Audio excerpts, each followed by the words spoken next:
In a smoky San Diego dive bar buzzing with rowdy sailors, a hulking brute shatters a beer bottle over a fierce blonde's head, blood and glass exploding like a battlefield, but she's America's ultimate warrior, a Navy SEAL undercover, and the payback she's about to unleash will have you pumping your fists for red, white, and blue justice. If you love your mom and dad, hit that subscribe button and show some love to her. In the electric haze of O'Malley's bar, a weathered institution just blocks from the gates of Naval Base Coronado, where the salt air mixed with spilled beer and the echoes of sea stories told 1,000 times, Sergeant Mia Viper Lawson settled onto a worn stool at the far end of the scarred oak counter.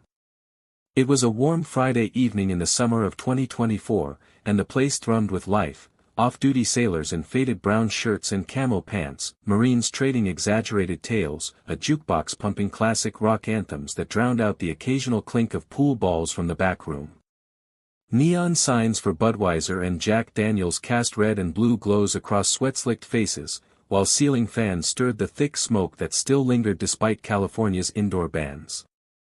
Mia, 29 years old, with long blonde hair that fell in loose waves over a casual leather jacket concealing her Navy-issued undershirt, kept her posture relaxed, her green eyes scanning the room with the subtle vigilance drilled into her over years of special operations.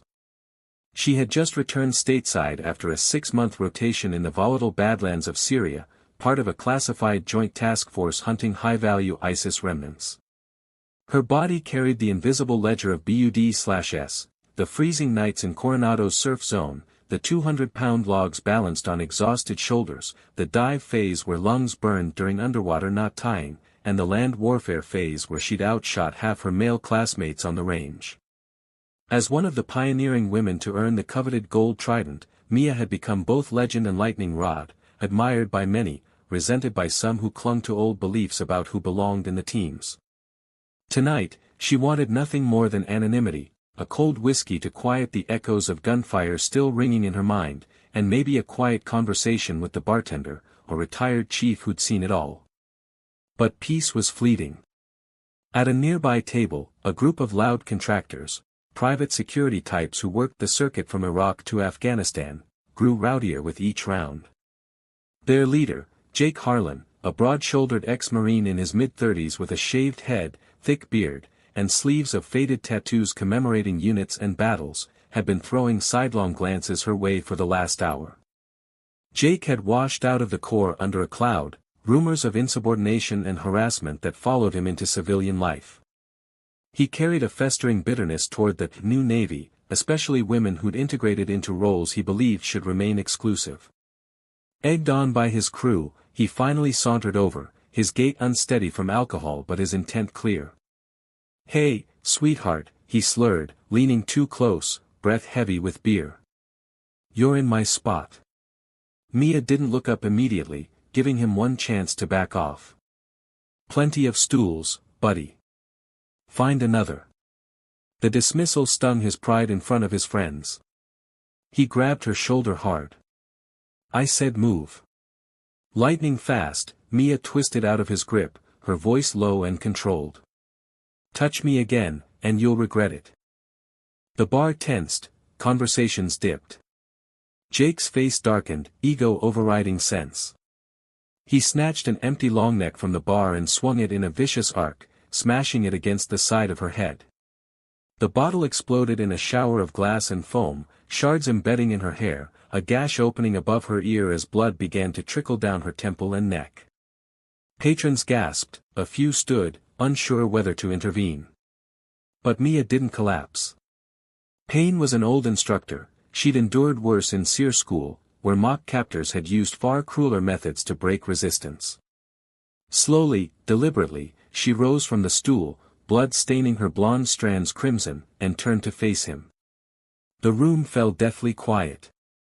She reached inside her jacket, fingers brushing the hidden gold trident pin, and pinned it visibly on her collar. "You just assaulted a United States Navy SEAL," she stated, voice steady, green eyes burning with controlled fury. "And bitches give orders too." Jake barked a disbelieving laugh, wiping his mouth. "No way. Chicks can't be SEALs. Nice try." He lunged with a wild right hook, telegraphed and sloppy. Mia slipped inside the punch effortlessly, driving an elbow into his solar plexus, expelling the air from his lungs in a whoosh. As he doubled over, his four buddies surged forward, turning the bar into a battlefield. Stools toppled, glasses shattered, shouts erupted. Twist 1 emerged in the chaos, as Mia parried blows and countered with surgical precision, joint locks, pressure point strikes, leg sweeps honed from years of close-quarters combat training. She noticed Jake's footwork wasn't entirely amateur. Beneath the drunken haze lay remnants of disciplined Marine Corps martial arts training. He wasn't just a random bully, he was targeting her specifically.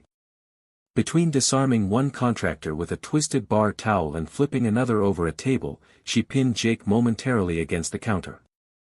"Who sent you?" she demanded, forearm across his throat.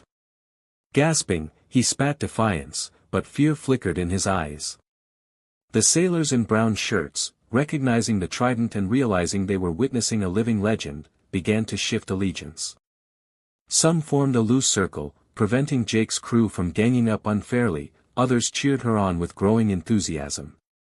Mia fought like poetry in motion, a spinning heel kick that sent one attacker sprawling, a chokehold that dropped another unconscious without permanent harm. Finally, she isolated Jake again. He broke free momentarily, grabbing a jagged bottle shard as an improvised knife, slashing wildly. Mia evaded, closed the distance, and executed a textbook spinal manipulation lock, a technique taught in advanced hand-to-hand for neutralizing threats non-lethally. With a controlled twist and leverage, vertebrae cracked audibly, Jake collapsed, legs suddenly useless, face contorted in shock and agony as paralysis set in below the waist. The fight ended as abruptly as it began. Sirens wailed outside, someone had called base security and SDPD. Twist 2 detonated in the aftermath. As police cuffed the groaning assailants and paramedics stabilized Jake for transport, bar security footage reviewed on-site revealed the attack wasn't spontaneous. Jake had received a text minutes before escalating, "Make it look random. Discredit her." The sender traced back to Colonel Marcus Vance, a high-ranking officer Mia had testified against 6 months earlier for embezzling operational funds meant for Spec Ops gear, diverting millions to personal accounts and shady contractors. Vance, facing court-martial, had orchestrated the bar assault through Jake, hoping to paint Mia as unstable or provoke her into lethal force, destroying her credibility. Twist 3 unfolded over the following weeks. Deeper investigation, aided by NCIS and Mia's own intel contacts, uncovered Vance's conspiracy extended far beyond embezzlement. He'd been selling classified insertion routes to insurgent groups for kickbacks, endangering multiple teams, including Mia's in Syria. Her testimony, combined with the bar incident's fallout, brought the entire network crashing down. Arrests swept through contracting firms, several officers resigned in disgrace, and Vance faced life in Leavenworth. Mia, stitched up and cleared of any wrongdoing, ruled justified defense, became an overnight icon within the community. Recruits at Coronado whispered her name with awe, female candidates drew inspiration from her unyielding resolve. She returned to duty stronger, eventually promoted and assigned to mentor the next generation of operators, proving irrevocably that courage, skill, and patriotism transcend gender. Years later, trainees still heard the story of the night at O'Malley's, the night a SEAL reminded everyone what real strength looks like. Let me know in the comments, from which part of the country you're watching this video.